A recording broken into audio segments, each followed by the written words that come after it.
जो डीजीएमओ है उन्होंने की थी भारत के डीजीएमओ से बात करके, और दोनों देशों के कंसेंट से सीज फायर हुआ था। भारत तो हमेशा जो कमिटमेंट करता है उसको पूरा करता है, लेकिन पाकिस्तान की ये हरकत ये बेईमानी है।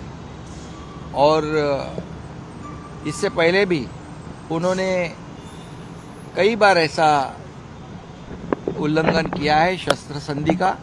शस्त्र संधि मोदी जी ने उनको एक सुधरने की संधि देने के लिए की थी, लेकिन वो मुझे नहीं लगता है सुधरेंगे।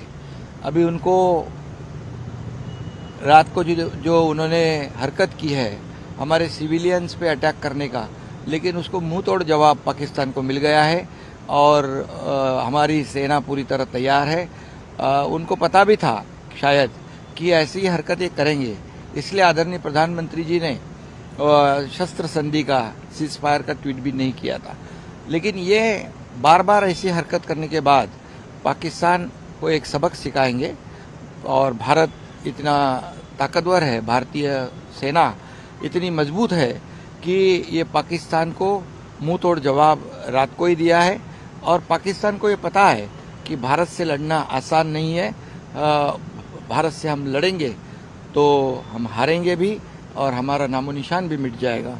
और इसलिए मैं तो कहूँगा एक कुत्ते की दुम होती है, वो सीधी नहीं होती है, टेढ़ी रहती है।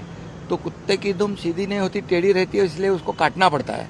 तो ये काटने का काम जरूर, अगर नहीं सुधरेंगे पाकिस्तान तो हमारे देश के जो प्रधानमंत्री नरेंद्र मोदी जी है, जो देशवासियों को तवज्जो देते हैं, प्राथमिकता देते हैं, देश हित को प्राथमिकता देते हैं, वो देशभक्त राष्ट्रभक्त मोदी जी उसका पूरा इंतजाम बंदोबस्त करेंगे।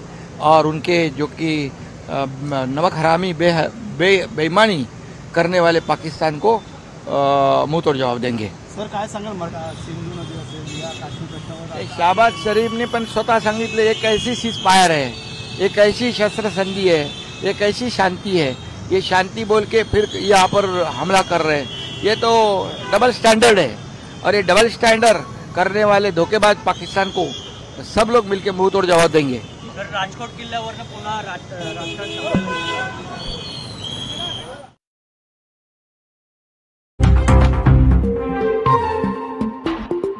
मेरा न्यूज़ को लाइक करें, सब्सक्राइब करें और बेल आइकन दबाना ना भूलें।